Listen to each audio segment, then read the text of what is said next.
Okay, this is the situation at 4 p.m. on the 18th of September at Chickanauga. Reed's Bridge has fallen to the Confederate First Corps, which has proceeded across the river in correspondence to its orders and will be moving down the road along the river. Okay, the Forest Cavalry are following up over the river as well. They will be, their orders are effectively to support First Corps. We've got the Reserve Corps across the river at Alexander's Bridge. They can't really do much now. They've got to wait for the 21st and then support the 21st attack. We've got Butner's Corps.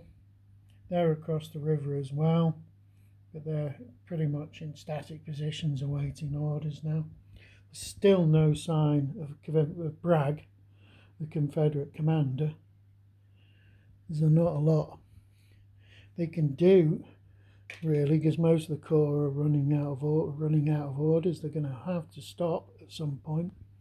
The Union cavalry screens from Reed's Bridge fallen back onto the 21st Corps, and so has the remains of Wilder's and Minty's units that were covering Alexander's Bridge and Reed's Bridge.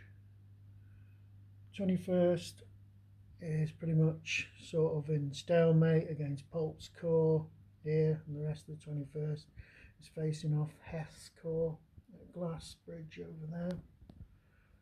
We've got some Union reserves starting to arrive, but these are the Reserve Corps itself, but they're not really going to do much. They're supposed to be relieving the Union garrison at Dyer's Bridge. No, at Reed's Bridge. Now Reed's Bridge has already fallen, so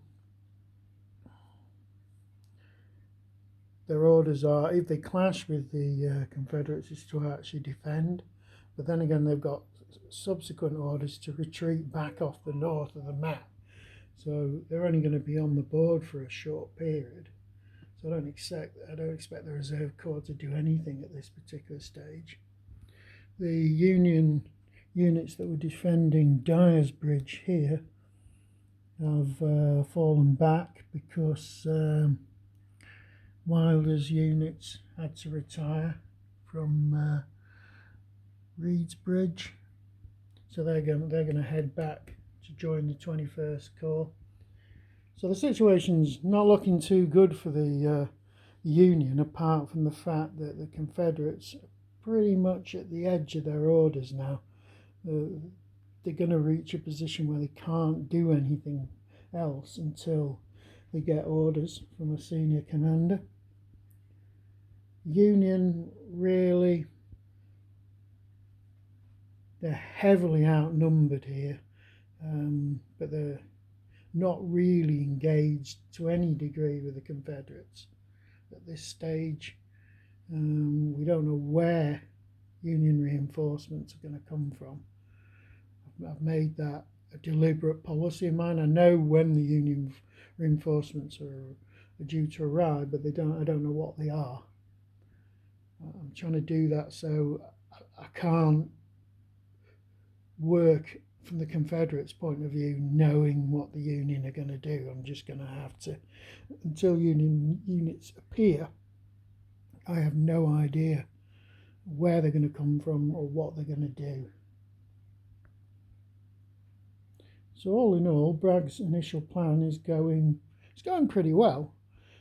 The delay to the First Corps has really unhinged things slightly, but they're well across the river in strength now, which was their objective.